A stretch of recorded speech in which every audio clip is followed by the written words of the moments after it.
Hello friends, அஸ்ஸலாமு அலைக்கும். வாங்க பருப்பு முட்டை குழம்பு எப்படி செஞ்சேன்னு பார்க்கலாமா. ஒரு 75 கிராம் சிறு பருப்பை நல்லா வாசனை வர வரைக்கும் வறுத்து எடுத்துக்கிட்டேன்.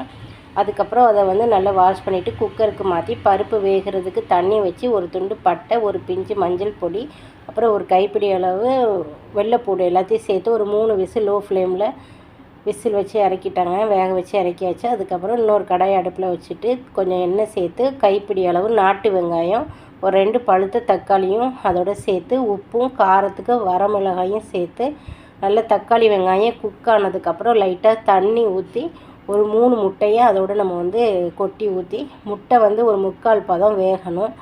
3/4 பதம் வெந்ததுக்கப்புறம் நம்ம வேக வச்சுருந்த பருப்புக்கு ஆல்ரெடி நம்ம உப்பு சேர்த்து அதையும் நல்லா தண்ணியில்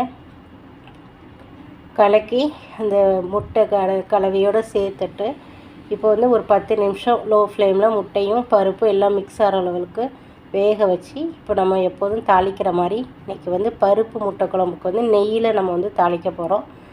அது யூஸ்வலாக தாளிக்கிற மாதிரி தான். ஒரு ஸ்பூன் நெய் ஊற்றிட்டு உளுந்தம்பருப்பு, வெங்காயம், முழு வத்தல், மல்லி, கருவேப்பிலை சேர்த்து தாளித்து ஊற்றியாச்சு. இது பத்திய கறின்னு சொல்லுவோம். காய்ச்சல் டைம்களில் அப்புறம் குழந்த பெற்ற டைங்கள்லாம் இந்த மாதிரி காரம் இல்லாமல் ஒரு சிறுபருப்பில் ஒரு அழகான குழம்பு வச்சு தருவாங்க. இது நல்ல டேஸ்ட்டாக இருக்கும். இது தாங்க இன்றைக்கி நம்ம வீட்டில் எனக்கும் மகளுக்கும் காய்ச்சல்னால இன்றைக்கி இந்த மாதிரி பருப்பு முட்டை குழம்பு வச்சு இன்றைக்கி மதியானம் லஞ்சு. ரொம்ப சிம்பிளான லஞ்சு தான். இன்ஷால்லா வீடியோ பிடிச்சிருந்தா ஒரு லைக் பண்ணுங்கள். புதுசாக பார்த்திங்கன்னா சப்ஸ்கிரைப் பண்ணிக்கோங்க. இன்னொரு